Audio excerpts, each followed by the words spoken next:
महाराष्ट्र में बल्दिया के चुनाव मतदान करीब है। 7 साल हो गए बल्दिया के चुनाव नहीं होने हैं। देश की जो सुप्रीम कोर्ट है उसने बोला है कि आपको 31 जनवरी तक किसी भी तरह अपने महाराष्ट्र के अंदर तमाम चुनाव को कंप्लीट करना है। लिहाजा हम भी तैयार है, पूरी तैयारी के साथ खड़े हुए हैं और अब इस तरह के जलसे और रैलियां तो होती रहेगी तमाम जगहों के ऊपर के पब्लिक को जमात का मैसेज है, वो मैसेज हम देना चाहते हैं। सबसे पहले तो मैं अपनी जानिब से तमाम गोल्डी के मेरे भाइयों का, बुजुर्गों का, दोस्तों का तहे दिल से शुक्रिया अदा करूंगा जिन्होंने ये जो अभी चुनाव गए एमएलए के, विधान भवन सभा के, उसमें गोवंडी से मोहतरम अतीक सर साहब को 40,000 से ज्यादा वोटों से नवाजा। ये तारीफ काबिल बात, ये आपका भरोसा है, ये आपका विश्वास है जो आपने मजलिस इत्तेहाद और मुस्लिमीन की जानिब रखा। असद ओवैसी साहब की ताकत को आपने मजबूत बनाया। पहली मर्तबा लड़ा वो लड़बच्चा, सर है, पढ़ाता है, गरीब घर से आता है, जेब में रुपया नहीं था, मगर आप तमाम ने अपनी दुआओं से इतना नवाजा कि मैं बोलता हूँ कि अतीक सर आज आप करोड़पति नहीं अबजोपति हो गई। ये गोवंडी की अवाम ने आपको इतनी मोहब्बत से, इसकी दौलत से आप गिनती नहीं कर सकते। ये मोहब्बत है, ये दुआ है जो पहली मर्तबा में बस कुछ चुनिंदा वोट बच गए, वरना यहाँ के डैडी की विकेट चले गई थी, काम फिनिश हो गया था। लेकिन इंशाअल्लाह आगे चुनाव आएंगे, लेकिन आपने जिस मोहब्बत दी, जो दुआओं से नवाजा, यकीन मानिए ये हमारी ताकत है। उस ताकत के जरिए हम आपके बीच में आए और मजलिस इस मर्तबा भी जो बल्दिया का चुनाव आएगा पूरी ताकत के साथ गोवंडी के हर वार्ड के अंदर चुनाव लड़ेगी इंशाअल्लाह। और मुझे यकीन है कि जिस तरह आप एमएलए के चुनाव में साथ जीते, इसी तरह गोवंडी के अंदर हर वार्ड में जहां से भी कैंडिडेट हो, जो भी कैंडिडेट हो, देखो हमारी पार्टी के अंदर डिसाइड करती है जमात किसको टिकट देना, किसको नहीं देना। अब मार्केट में कुछ लोग घूमते रहते हैं, उनकी बात पे नहीं जाए। जिसके हाथ में बी फॉर्म आया, जिसको पार्टी ने टिकट दिया, आप लब्बैक करिए, उसका साथ दीजिए, क्योंकि गोवंडी के लिए बहुत जरूरी है चेंज होना। आज आपको पता है मुंबई में, गूगल पे देख लो, हर जगह आप सर्च कर लो, कहीं पर भी एक चीज से दिखाई जा रही है, गोवंडी बन गया है नशे का अड्डा, हब ऑफ नारकोटिक्स बोला जाता है। क्यों बना भाई? क्यों इतना पनप गया गोवंडी के अंदर नशा? क्यों हर जगह नशा बिक रहा है खुलेआम? देखिए, नशे के खिलाफ तो मैं समझता हूं हर वो इंसान है जो चाहता है कि उसके आने वाली पीढ़ी की जिंदगी बर्बाद ना हो। और मैंने इसको बहुत नजदीक से देखा है।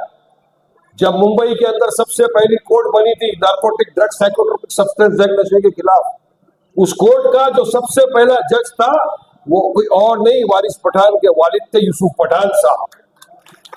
मेरे वालिद जज थे नारकोटिक्स के, मुझे पता है कि ड्रग्स कितना खराब है। एक इंसान जो नशा करता है, उससे सिर्फ वो नहीं, उसका पूरा खानदान, उसका परिवार बर्बाद हो जाता है। मगर या बिक रहा है। बाइकल्ला में हुआ था, एक मरतबा हमने घुस गए, वैसा दौड़ाया कि कब्रिस्तान में जाके छुपे, वहां से भी पकड़ के लाए, उनको पुलिस के हवाले किया और यकीन मानिए वहां पे आज ड्रग बिल्कुल खत्म सा हो चुका है। यहां भी मैं, पुलिस खड़ी है, उनकी मौजूदगी में बोल रहा हूं, आप सीरियसली लीजिए इस चीज को। मुंबई की पुलिस स्कॉटलैंड यार्ड के बाद दूसरे दर्जे पे आती है, सेकंड नंबर के अंदर है वर्ल्ड में, जो सक्षम है इस तरह के लोगों को उठा के अंदर डालने, इनकी रीढ़ की हड्डी तोड़ने में सक्षम है। आप करिए, हम आपके साथ हैं। और अगर आपको कोई लगता है कि नहीं, आपसे नहीं हो सक रहा है, तो वारिस पठान हम चैलेंज कर रहे हैं, 3 दिन हमको दे दो, इंशाअल्लाह ताला पूरी गोवंडी के अंदर से नशे को मुक्त करके पूरा उतार देंगे, 3 दिन भी उतार देंगे यहाँ पर, नशे को खत्म कर देंगे हम लोग। आप साथ दीजिए पुलिस वालों को, मुझे बोला है, हम कायदा कानून हाथ में लेने का नहीं मानते, आप समर्थन दीजिए, लेकिन खत्म करना इसको बहुत जरूरी है। क्योंकि कुछ लोग यहाँ पे अपने आप को ड्रग लॉर्ड समझ के बैठ गए। नशे के जो व्यापारी होते हैं, हमारा क्या कोई उखाड़ेगा, अरे बेटा ऐसा उखाड़ेंगे और ऐसा दौड़ाएंगे कि भागने के लिए जगह भी नहीं मिलेगी। तुम लोग को याद रखना है इस बात को। ये अंटाईगिरी भट्टाईगिरी भाईगिरी सब छोड़ दो, कैरेक्टर बदली हो गए। अब जो उसके खिलाफ, नशे के खिलाफ आवाज उठा रहा है, उनको धमकी देने की बात की जाए। मैंने कहा अतीक सर, इरफान साहब, किसी से डरने घबराने की जरूरत नहीं है। वारिस पठान आगे रहेगा, आप साथ में चलो, उनको दौड़ा दौड़ा के भगाएंगे और मारेंगे। खत्म करना जरूरी है। अब डरते घबराते नहीं है ना, कमीशन एजेंट है, इतनी बाटली बेच, इतना बेच दे, इतना माल बेच, इतना भेज दे। नहीं करते हम लोग, क्योंकि हमको अल्लाह सुब्हान तआला के जवाब देना है। कुछ लोग हैं जो इनके गॉडफादर बन के घूम रहे हैं, इनको बचा रहे हैं। अब तुम्हारा टाइम खत्म हो गया, जितना बचाना था तुमने बचा लिया। अब गोवंडी की आवाम चाहती है कि उसका बच्चा, उसका बेटा, उसका एरिया पूरी तरह से नशा मुक्त हो, और हम करके रहे। एमएलए मुक्त तो कर ही दिया था हमने, नशा मुक्ति करने का टाइम आ गया है। तो हम सबसे बड़ी जो लड़ाई गोवंडी लड़ रहे हैं आज, लड़ाई में आप तमाम के साथ खड़े।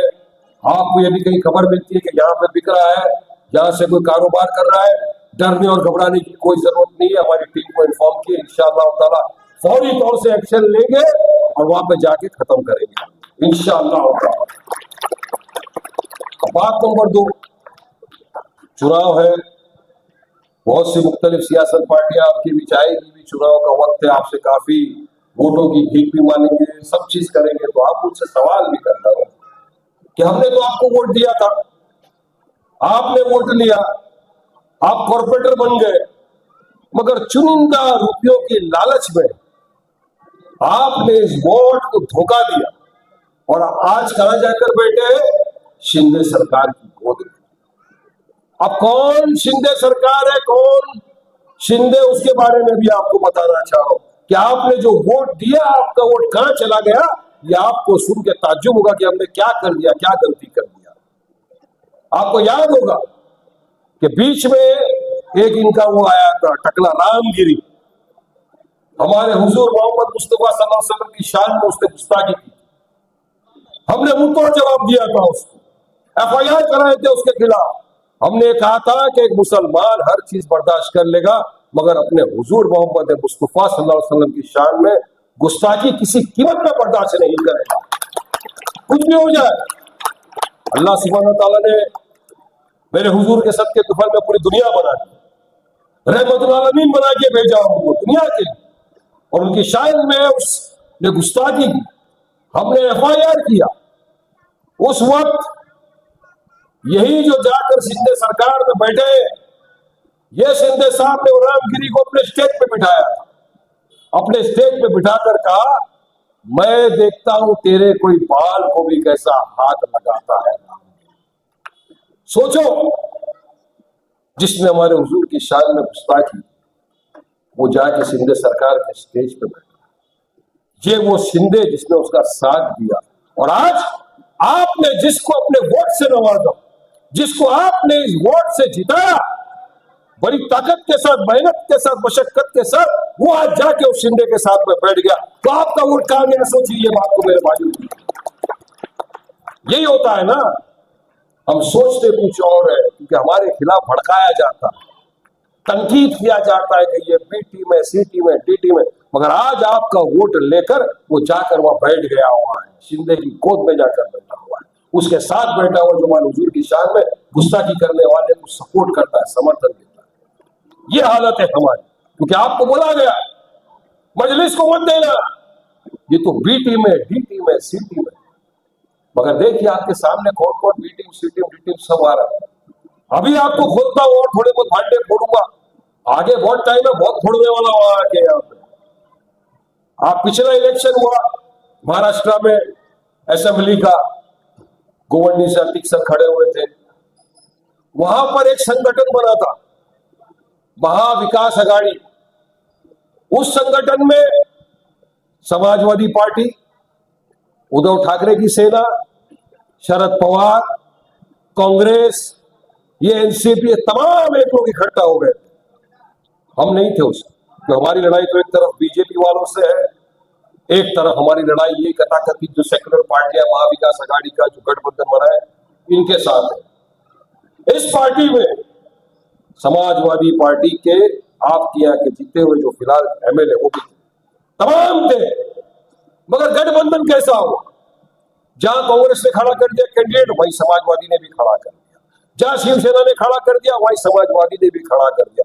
इतना सब हो गया। आपने कहा कि असल बी टीम अगर कोई बीजेपी की है तो समाजवादी पार्टी। लोगों ने कहा अरे वारिस भाई कैसा आप बोल रहे हो, तो देखो आपकी आंख के सामने, आपकी आंख के सामने समाजवादी पार्टी पूरा देवेंद्र फडणवीस के इशारों पर नाच रहा है और वो खड़ा करता जा रहा है कैंडिडेट ताकि बीजेपी को फायदा हो। मेरी बात पे यकीन नहीं किया लोगों ने वोट दे दिया उसको। मगर चुनाव के बाद उन्हीं के महाविकास अघाड़ी के गठबंधन के जो बड़े नेता आदित्य ठाकरे ने पूरे मीडिया के सामने आकर कहा कि अगर इस चुनाव में पूरी तरह से बीजेपी की किसने मदद की, पूरी तरह से बीजेपी की किसने बी टीम बन के काम किया, पूरी तरह से बीजेपी को किसी ने जिताने की कोशिश की, तो वो महाराष्ट्र की मुंबई की समाजवादी पार्टी ने करी है। मैं नहीं बोल रहा हूं, आपके नेता आदित्य ठाकरे जो आपके साथ थे उन्होंने बोला। असल बी टीम ये, यानी आप अगर आज भरोसा करके विश्वास करके समाजवादी वाले को वोट दे रहे हो तो समझो आपका वोट तो जा रहा डायरेक्ट बीजेपी बन जाए। उससे बेहतर तो बीजेपी को वोट दे दो। लेकिन मुझे यकीन है कि मेरे गोवंडी की आवाम कभी भी बीजेपी को तो वोट देगी ही नहीं जिंदगी में, इंशाअल्लाह होता, क्योंकि सवाल नहीं पैदा होता। वो लोग जिन्होंने हमारी बाबरी मस्जिद को शहीद कर दिया, वो लोग जो आए दिन हमारे हिजाब से नफरत करते हैं, वो लोग जो आए दिन हमको बांग्लादेशी घुसपैठिया बोल के बुलाते हैं, वो लोग जो आए दिन जिनको हमारे खाने पीने से नफरत है, वो लोग जो आए दिन षड्यंत्र रचते हैं कि हमारे वक़्फ़ की जमीनें खा जाए, वो लोग जो आए दिन षड्यंत्र रचते हैं कि हमारे मजलूमों का बेवाओं का जो अधिकार है हमारे वक़्फ़ की जमीन उसको खा लिया जाए। आप मुझे यकीन है कभी बीजेपी को तो वोट नहीं देंगे। और एक चीज यकीन है मुझे कि जो बीजेपी का असली बी टीम है उसको भी वोट नहीं देंगे इंशाअल्लाह ताला। अगर आपने इनको वोट दिया तो यकीन मानिए आपका वोट गया बीजेपी, उस बीजेपी में जिसने काला कानून लेकर आ गया। आपके हमारे गरीबों की, मजलूमों की, हमारे मदरसों की, हमारी मस्जिदों की, खानकाहों की जो जमीन है उसको छीनने के लिए कानून लेकर आया है बीजेपी। क्या ऐसे कायदे कानून बनाने वाले को हम समर्थन देंगे? कभी नहीं देंगे, मरते मर जाएंगे, मगर इंशाअल्लाह ताला कभी हम सपोर्ट नहीं करेंगे। और ये पूरी तरह से डफली वाले डफली बजा सुना था ना, बजाता है डफली नाचते डमरू की माफी डंग डंग डंग डंग नाचा जा रहा है समाजवादी पार्टी। पूरा एक्सपोज है सबके सामने ये बात, आपके सामने भी आज मैं ये बात रख रहा हूं। अगर मेरी बात पे किसी को यकीन नहीं है, भरोसा नहीं है, गूगल है, सबके पास मोबाइल है, सब चेक कर सकते, अखबार पढ़ सकते हैं, आप तमाम देख लीजिए कि वारिस पठान सही बोल रहा था। असल काम अगर पूरे महाराष्ट्र में कोई कर रहा है बीजेपी के लिए तो ये समाजवादी वाले का, और हम पे इल्जाम। आपने देखा बीच में क्या हुआ, कुछ लोगों ने यूपी में आई लव मोहम्मद सल्लल्लाहु अलैहि वसल्लम के नाम से बैनर लगाया, एफआईआर हो गया। अरे एफआईआर किस चीज का, कौन से कानून के तहत? आई लव बुलडोजर लिखो कुछ नहीं, आई लव मोदी लिखो कुछ नहीं, आई लव योगी लिखो कुछ नहीं, मगर मेरे हुजूर की शान में अगर एक बैनर बना लिया तो एफआईआर हो।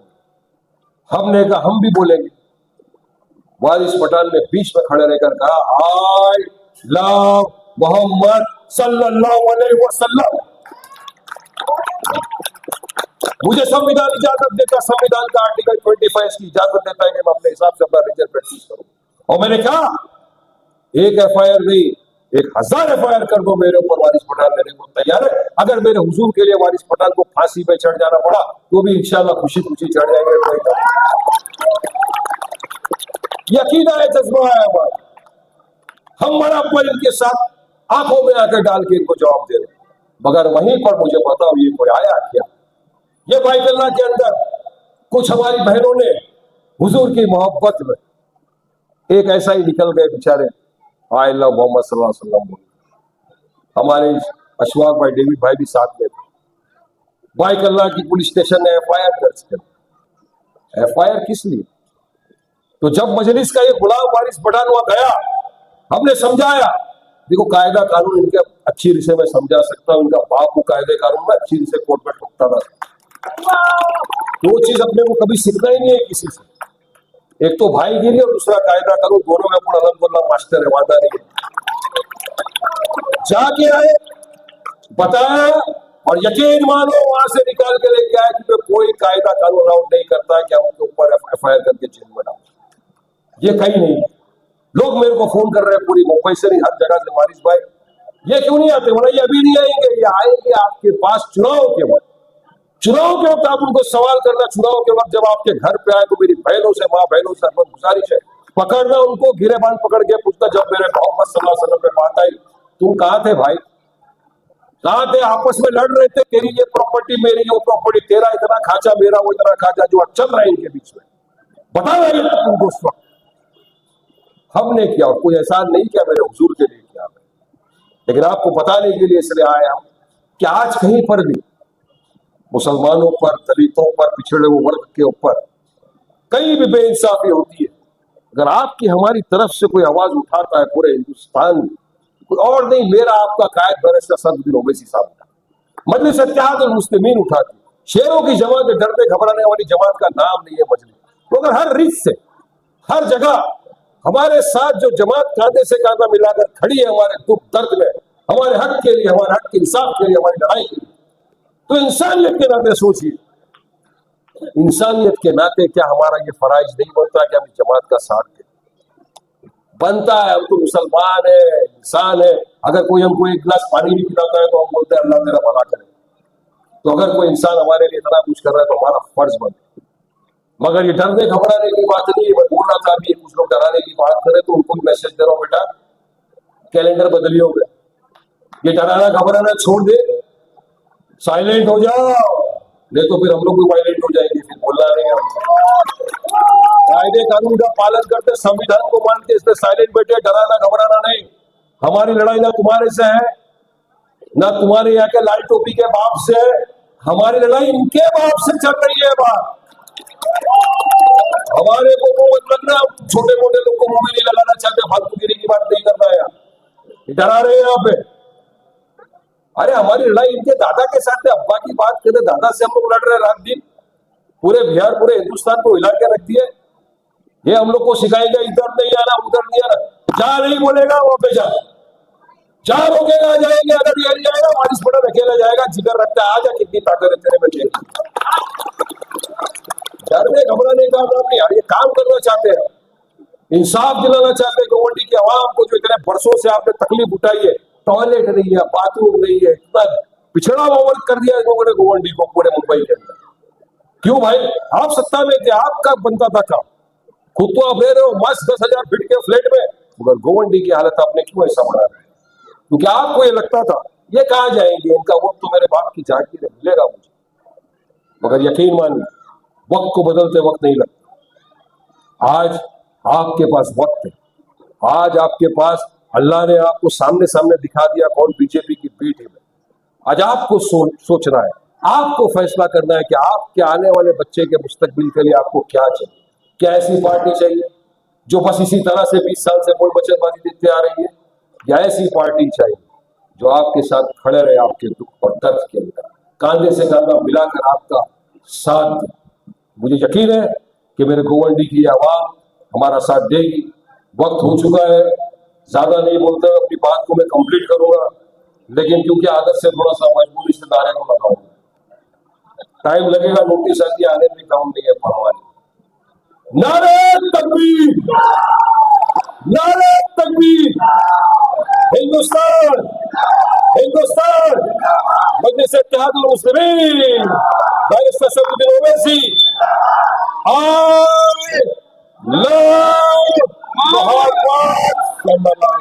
तेरा मेरा रिश्ता क्या, तेरा मेरा रिश्ता क्या। शुक्रिया शुक्रिया शुक्रिया गोवंडी के मेरी सवाल का शुक्रिया। अस्सलाम वालेकुम।